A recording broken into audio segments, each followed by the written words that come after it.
The lessons are briskly paced, and they need to be briskly paced to keep up the momentum. The whole group responds as one on a teacher's signal. Now, let's look at these signals. We know what that one means. That means stop. But we then need a signal for go. And what I use, which I find very effective, is just a pen or a pointer tapping onto a book. Other people use clapping sound, but all it means is that on the signal, and not until the signal, the students know that they must not respond. But that gives them time to think about what they're going to say. The result is when you use signals, it's as if you're doing one-to-one teaching, because everybody answers together. And each child makes dozens of correct answers in a lesson, very often for the first time. What is presented in the lesson is taught. What is taught is learnt. What is learnt is practiced, and whatever is practiced is applied to the point of mastery. No ifs, no buts. And assessment of progress is continuous to consolidate mastery. These two, the lesson structure and the method of delivery, provide instructional strategies to ensure successful teaching and learning whenever a lesson is delivered. To start the program, you'll need one set of teacher materials per teacher. The reason for that is, as teachers continue to use them, they like to annotate them with their own method or sounds that they're going to use. And it's absolutely invaluable. My book is absolutely covered in graffiti, which has in fact instructions to myself as to what to emphasize, when to emphasize, and what it's connected with. Secondly, a teaching tutor, a visual interpretation of the whole program. You can keep going back to it and seeing teachers present lessons, bits of lessons, whole lessons, and explaining them. And finally, a series guide, which contains the philosophy, methodology, and program content in both decoding and comprehension, plus classroom organization and presentation of lessons. There is a placement test to make sure each child starts in a reasonable comfort zone. The series guide contains guidance on every operation to guarantee success. And of course, you need one workbook per student.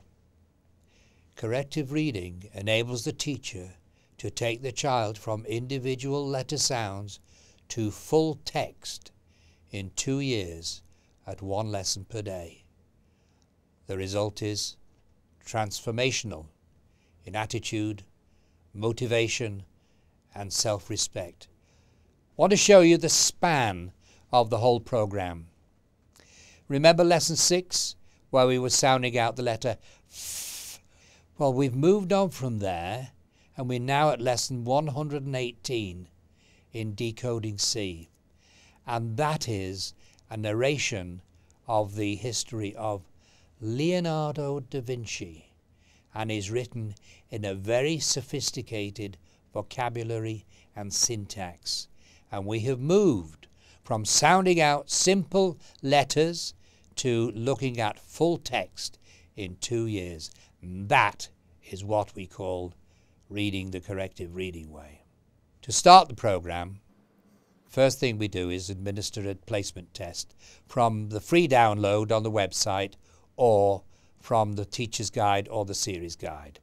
The purpose of the placement test is firstly to ensure that the student starts at a level that he can easily cope with, but also to be able to group students somewhat homogeneously. You can't do it perfectly, but in groups of about 4 minimum to 12 maximum. Then what the teacher needs to do is to practice. Practice and practice the first lessons that she will ever teach, and use it in conjunction with the teaching tutor and the series guide. To help you with the phonics part of it, you need to look at the sound pronunciation guide on page 101 of the teacher's guide. One teacher simplified it and said, you know, you start teaching corrective reading and it looks as if nothing is happening immediately, and then suddenly you see the light go on in their eyes. And we've had stories of students who have to come in for special corrective reading lessons. And they never miss these. They frequently are absent from school, but not when there's a corrective reading lesson. One teacher said, "All of my students have grown tremendously. I have witnessed the miracle of teaching by direct instruction."